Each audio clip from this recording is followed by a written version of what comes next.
Kenapa kita nak berlaku kasar? Kenapa kita nak berlaku biadab? Tak boleh kita cakap baik-baik kepada mereka.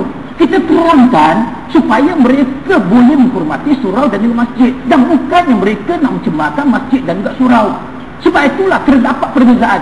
Sebab itulah sekarang ni dah jelas, iaitu dikatakan bahawa orang Islam tak boleh masuk ke dalam ruang solat utama. Disebutkan ruang solat utama. Bermakna kalau ada ruang solat utama, jadi ada juga ruang solat tak utama, tuan-tuan. Betul ke tak betul? Ruang solat utama itu bermakna dekat sini, dekat tempat imam. Itu dah jelas. Tapi sebelum itu, yang buatkan saya agak terkilan, dikatakan orang bukan Islam tak boleh masuk ke masjid dan juga surau. Dia tak kata masuk ke orang solat, tak boleh masuk ke masjid dan juga surau. Setahu saya, di dunia ni hanya 2 masjid yang orang bukan Islam tak boleh masuk, iaitu Masjidil Haram dekat Mekah dan juga Masjid Nabi dekat Madinah, tuan-tuan. Itulah dua-dua masjid yang orang bukan Islam tak boleh injakkan kaki, sama ada ke ruang solat utama, sama ada ke koridor, sama ada ke tanah Mekah yang kita sebut sebagai tanah haram, tuan-tuan. Sebab itulah kota Mekah ini terbahagi kepada 2 bahagian. Satu disebut sebagai tanah haram, bukan kerana diharamkan untuk kita datang, tuan-tuan. Maksud tanah haram tu, orang bukan Islam tu tak boleh injakkan kaki ke tanah haram. Diharamkan daripada kita melakukan pembunuhan. Dan di kota Mekah pula ada satu bahagian yang kita sebut sebagai tanah halal, tuan-tuan. Tanah halal itu bermakna orang bukan Islam tu boleh pergi. Cuma tanah haram tu mereka tak boleh nak pergi. Jadi benda itu jelas. Dan Masjid Al-Aqsa, Masjid Al-Aqsa yang terletak dekat Baitul Maqdis itu, iaitu itu menjadi tempat ibadat bagi 3 penganut agama terbesar dekat dunia, iaitu penganut Islam, Kristian dan juga Yahudi. Dan sampai hari ini ketiga-tiga penganut itu masih gunakan Masjid Al-Aqsa sebagai tempat ibadat mereka. Jadi itu saja 2 masjid yang orang bukan Islam tak boleh masuk. Jadi tuan-tuan yang selesai, kalau kita bagi penjelasan, mereka boleh faham. Sebab itulah kita nak mereka menghormati rumah Allah. Kita nak mereka juga boleh terima peraturan yang wujud di dalam masjid dan juga surau. Cuma bila kita sebut orang bukan Islam ni boleh datang ke masjid dan juga surau dengan syarat mereka kena jaga peraturan masjid, kena jaga adab-adab masjid, kena masuk dengan nawaitu betul, masuk dalam keadaan bersih, bukan bertujuan untuk mencemar, buat jahat pada masjid. Itu tak dibenarkan. Begitu juga dengan orang bukan Islam. Orang bukan Islam ni kalau dalam keadaan orang Islam pun kalau datang ke masjid dengan niat tak baik pun kita tak boleh datang. Iaitu orang Islam pun kalau dalam keadaan uzur pun, wanita uzur pun, kita tak bagi dia masuk. Jadi kita terangkan, insya-Allah mereka boleh faham. Janganlah kita asyik duk salahkan orang. Dah dia minta maaf, kalau dia minta maaf kita terima maaf dia. Tapi orang dah minta maaf tu, kita nak masih bantai orang yang tak faham, orang yang jahil, orang yang kafir, orang yang tak tahu apa-apa tentang agama Islam. Jadi macam mana kita nak berdakwah pada dia? Dan tuan-tuan pernah tak pergi ke masjid negara? Pernah ke tak pernah? Kalau tak pernah, saya tak tahulah jenis Islam apa tuan-tuan. Sebab duduk Ulu Kelang tak jauh daripada masjid negara.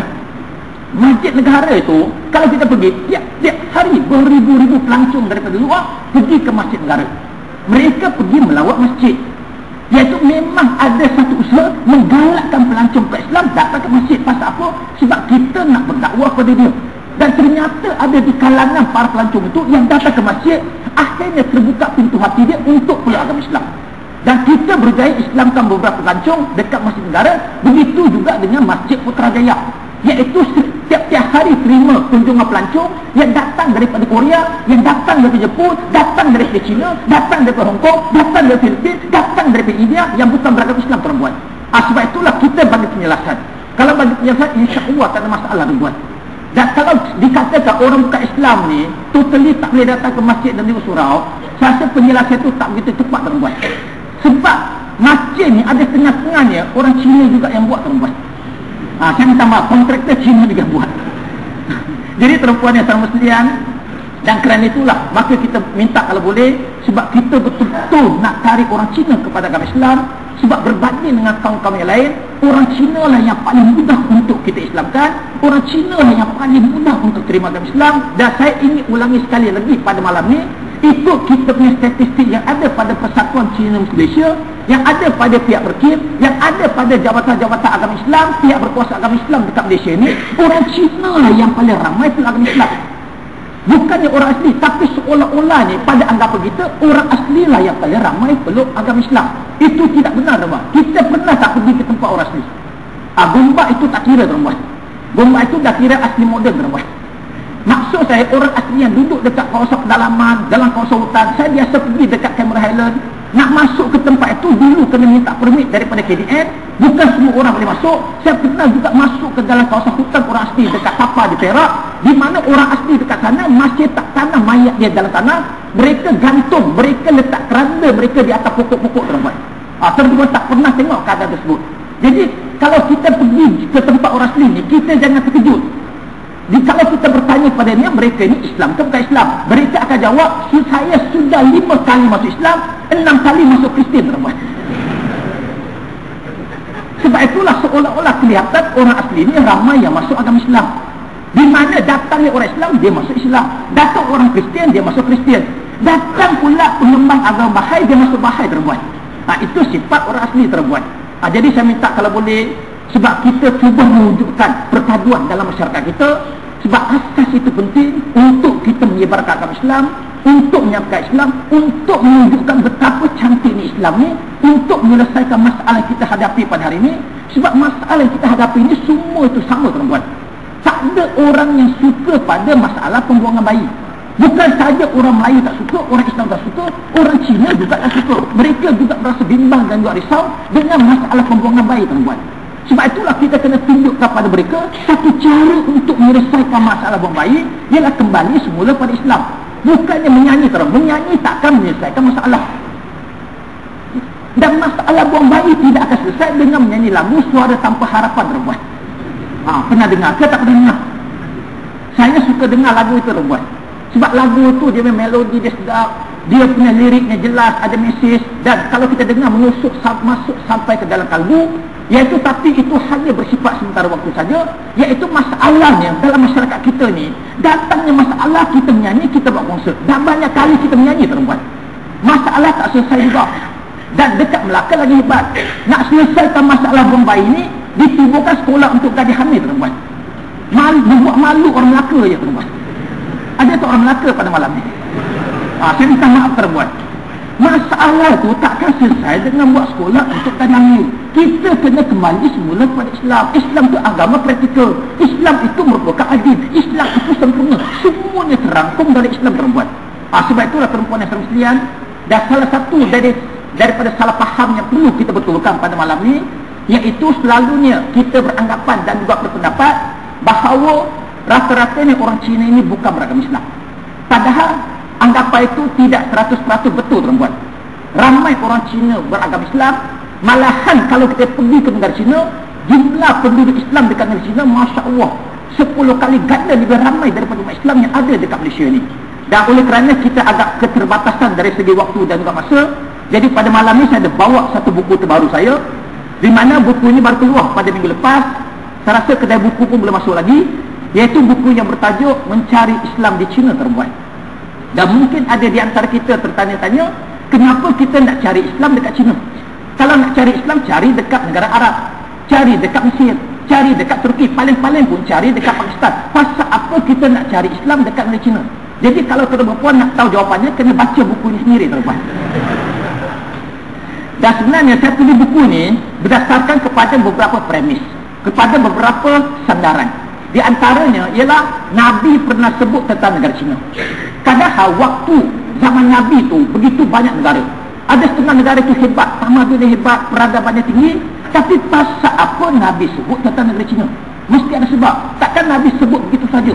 Yang kedua pula, ada satu hadis, dan hadis ini saya tengah nak mengkaji hadis ni, tengah duk nak fikirkan hadis ni, iaitu hadis ini berbunyi bermaksud bahawa pada akhir zaman Islam akan bangkit semula daripada arah sebelah timur.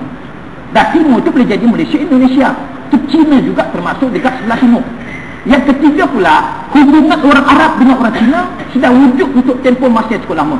Sebab itulah di kalangan masyarakat Arab wujudnya satu ungkapan yang cukup popular. Ungkapan yang berbunyi, tuntutlah ilmu sampai ke negara Cina terbuat. Dan itu bukan hadis, confirm ke hadis.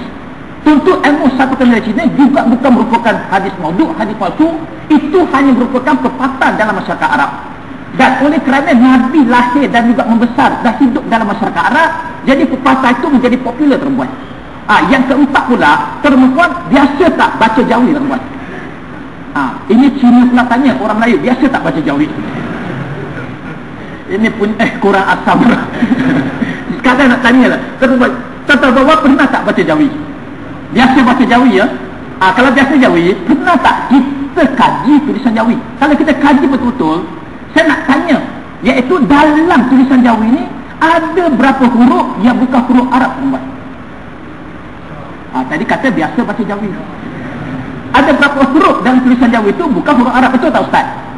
Kita cek betul-betul, ada setengah huruf tu bukan huruf Arab, dia huruf Parsi, iaitu ambil pinjaman daripada huruf Parsi.